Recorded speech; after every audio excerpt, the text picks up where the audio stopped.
सांगोला येथे 31 ऑगस्ट रोजी विमुक्त दिनाच्या निमित्ताने चर्चासत्राचं आयोजन।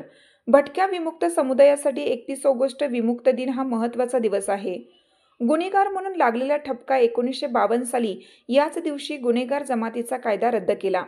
तत्कालीन प्रधानमंत्री पंडित जवाहरलाल नेहरू यांनी सोलापूर येथील सेटलमेंट खुल्या कारागृहाच्या कुंपणाच्या तारा तोडून भटक्या विमुक्त समुदायाला मुक्त केल्याचे घोषित केले। या ऐतिहासिक घटनेची आठवण म्हणून हा दिवस सर्वत्र साजरा केला जातो। सांगोला तालुक्यात ही विमुक्त भटक्या समुदायाची संख्या मोठी असून या निमित्ताने सामाजिक प्रश्नांवर आणि उपाययोजनांवर चर्चा करण्याच्या उद्देशाने 31 ऑगस्ट रोजी सांगोला येथे विमुक्त दिन डॉक्टर आंबेडकर शेती विकास व संशोधन संस्था आणि संविधान संवादक यांच्या वतीने आयोजित करण्यात आल्याची माहिती संविधान संवादक गिरीधर इंगोले यांनी दिली।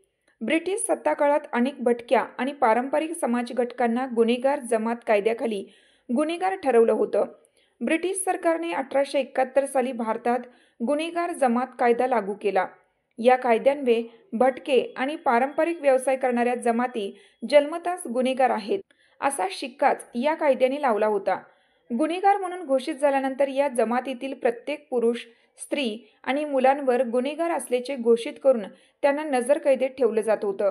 या जमातींच्या हालचालींवर पोलीस आणि सरकार सतत नजर ठेवत असे।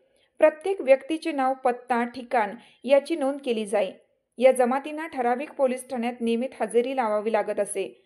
समाजात त्यांना गुन्हेगार म्हणून ओळखलं जाई। त्यामुळे शिक्षण, नोकरी, जमीन यापासून ते वंचित राहिले।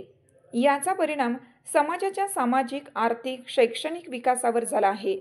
हजारो कुटुंबे शिक्षण, रोजगार आणि सन्मानापासून वंचित झाली। समाजात या जमातींविषयी भीती व अविश्वास निर्माण झाला। हा कायदा 31 ऑगस्ट 1952 रोजी भारत सरकारने रद्द केला आणि या जमातींना विमुक्त घोषित केलं। या ऐतिहासिक घटनेची आठवण समुदायातील सर्वांना होत राहावी या निमित्ताने समाजाच्या विविध प्रश्नांची संवेदनशीलता निर्माण व्हावी, मूलभूत हक्क आणि अधिकार याबाबत जाणीव जागृती आवश्यक आहे। या समाजातील घटक हे आजही शिक्षण, आरोग्य, जमीन, घर, रोजगार यापासून वंचित आहेत। अजूनही समाजाचे नागरिकत्वांच्या कागदपत्रांचे शासकीय योजनेतील सहभाग, महिला सक्षमीकरण असे अनेक प्रश्न आहेत। या प्रश्नावर चर्चा करण्यासाठी आणि त्यावर उपाययोजना करण्यासाठी एकत्र येऊन काम करणं आवश्यक आहे।